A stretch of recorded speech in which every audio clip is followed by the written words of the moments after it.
Islamic রাজনীতির নামে ভণ্ডামি করতেছে, যাদেরকে বট বাহিনী বলা হয়। জামায়াত ইসলামের নামে ডাক্তার শফিকুর রহমান মৌলভীবাজারে যে প্রোগ্রাম করেছিল, ওই প্রোগ্রামে আমার থেকে টাকা নেওয়া হয়েছে। আমি তার প্রমাণ। আমাকে ডেকে নিয়ে ওয়াইস নসিহত শোনায়, দিন শেষে বলে আমির সাহেব ভিজিটিং আসবেন, আমরা তাদের শুভাকাঙ্ক্ষী, আমাদেরকে টাকা পয়সা দিতে হবে। এভাবে এই বাইতুল মালের নামে চাঁদাবাজি করে যাচ্ছে এবং এই চাঁদাবাজির একটা রেকর্ড থেকে যাচ্ছে আমাদের কাছে।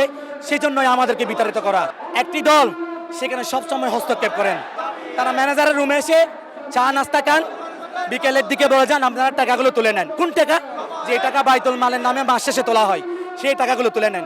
শুধু তাই নয়, তাদের যখন জেলা পর্যায়ে মিটিং হয়, এক জায়গা থেকে অন্য জায়গায় নেতাকর্মীরা আসে, তাদেরকে ব্যাংকে ঢুকিয়ে স্পেশালভাবে আপ্যায়ন করা হয়।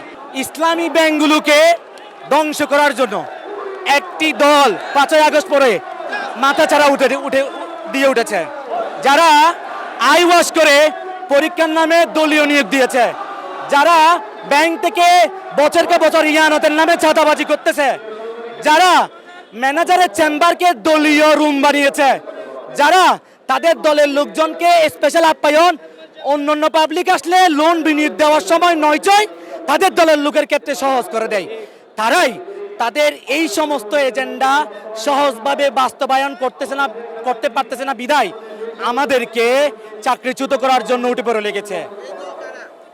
এরা হচ্ছে বাংলাদেশে নব্য ফ্যাসিস্ট, যারা ইসলামিক রাজনীতির নামে ভণ্ডামি করতেছে, যাদেরকে বট বাহিনী বলা হয়, যারা হাসিনার আমলে বিভিন্ন গুরুত্বপূর্ণ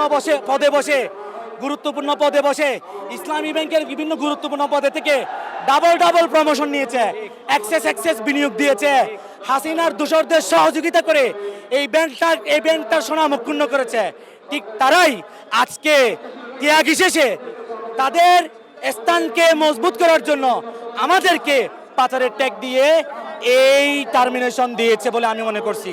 খবরের কাগজ, নিখাদ, নির্ভীক, নিরপেক্ষ।